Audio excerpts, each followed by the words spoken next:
Welcome to Philippine-Canadian Inquirer's Daily News Roundup, brought to you by CanadianInquirer.net, your only Filipino-Canadian daily news portal. Thank you for joining us. In the news, shoot CHR personnel if they obstruct justice, Duterte says. President Rodrigo Duterte on Wednesday went on a tirade against Commission on Human Rights, saying that security forces should shoot CHR personnel if found guilty of obstructing justice in an investigation he will order against the Commission.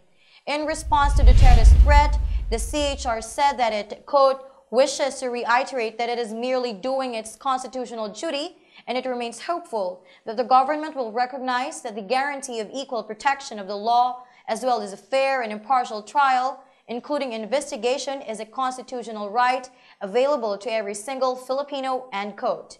In his rant, Duterte also questioned the absence of CHR investigation in several deaths where, according to Duterte, human rights were violated. May slams Trump over recent Charlottesville comment.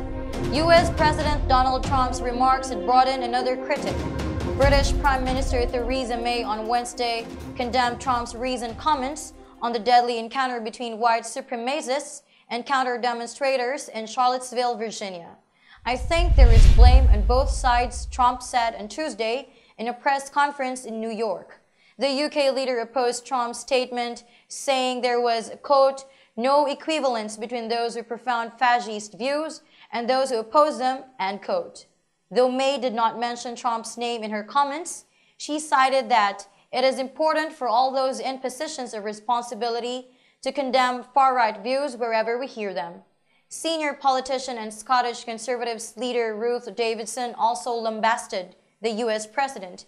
In a tweet, Davidson said, quote, President of the United States has just turned his face to the world to defend Nazis, fascists, and racists for shame, end quote.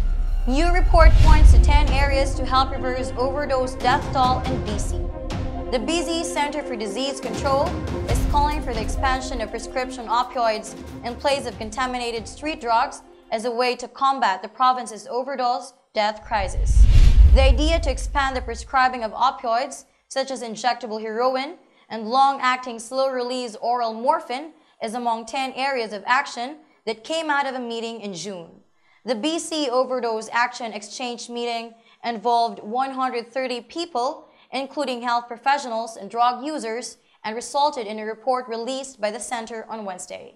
Its first recommendation is to consult with illicit drug users and allow for education and training in overdose prevention.